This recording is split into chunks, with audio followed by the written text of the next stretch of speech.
তো হ্যালো বন্ধুরা, তোমাদের উৎসাহ আর ভালোবাসায় নিয়ে চলে এসেছি আর একটা নতুন ভিডিও। এই যে দেখতে পাচ্ছ ফুল গাছ, আমি সকাল সকাল ফুল গাছ দেখাচ্ছি তোমাদেরকে, কারণ এই ফুল গাছ দিয়ে শুরু করছি আজকের আমার ব্লগ। এটা হচ্ছে স্থলপদ্ম গাছ। এই যে দেখছো এখন এই যে গাছটায় কত ফুল ধরেছে। ফুল তো অনেক ধরেছে, আর ফুল এই দুর্গাপূজা কবে থেকে ফুল ধরেছে জানো? গাছটাই অষ্টমীর দিন থেকে। একটা ভালো খবর, ভালো দিন থেকে গাছটায় ফুল ধরছে। আর এই যে এখন দেখছো সাদা, আর একটু পরে হয়ে যাবে গোলাপি। খুব ম্যাজিক একটা ব্যাপার। তো চলো আমার বেকা বন্ধনটুকু তোমাদেরকে দেখাই নিলি। আর আমরা এখন যাব হচ্ছে মাঠ। আমার প্রতিদিন যাবা হচ্ছে ফুটবল খেলতে, আর আমি যাচ্ছি এই ছানাপুনাকে নিয়ে ছানাপুনাগুলাকে মানে একটু ছুটাবো আর কি।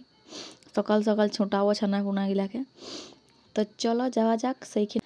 আর ওই যে দেয়াল গড়ায় যাকে দেখতে পাচ্ছে সেটা হচ্ছে আমার ছোট দিদি। তো ছোট দিদিকে টাটা বাই বাই বলে আমরা বেরাই পড়েছি মাঠের উদ্দেশ্যে। সূর্য দেখা নিচ্ছে, তাও আমরা মাঠ যাচ্ছি। সূর্য দেখাক তাও ছুটবো আর কি, একটু ছুটাছুটি করবো। 7টা বাজে গেছে, এখন আমরা মাঠ যাচ্ছি। লোক শুনলে হাসবে হয়তো। সব দিন আসলে যাওয়া হয় না, আজকে রবিবার সবার স্কুল ছুটি, ওই জন্য আমরা যাচ্ছি একটু আর কি ছানাপুনাগুলাকে নিয়ে একটু খেললে ওদেরও মনটা ভালো লাগবে।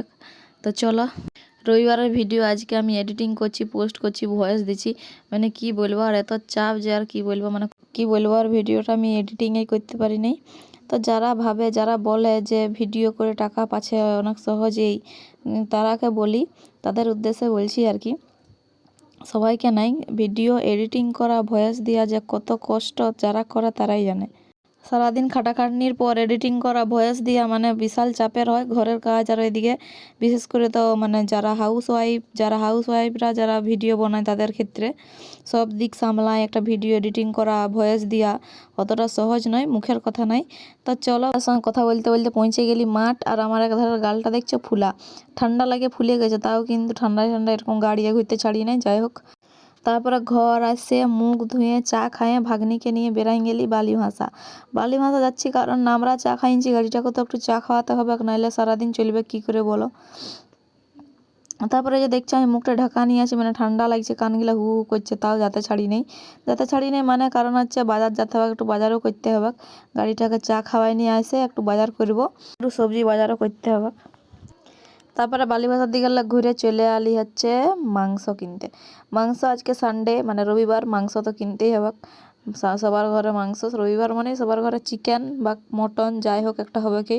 মাংস কিনে ঘুরে আসে, দেখি এই যে আমার দিদি এখানে প্রাইভেট পড়াচ্ছে, আর আমি এই যে স্নান করতে বেরাই গেছি। স্নান করতে যাতে দেখি ঘরকে চলে আসিছে মাছ লে বাবা, মাংস নিয়ে এসেছে আর মাছ, অত সব করতে তো জীবনটা কইলা হয়ে যাবে রে বাপ।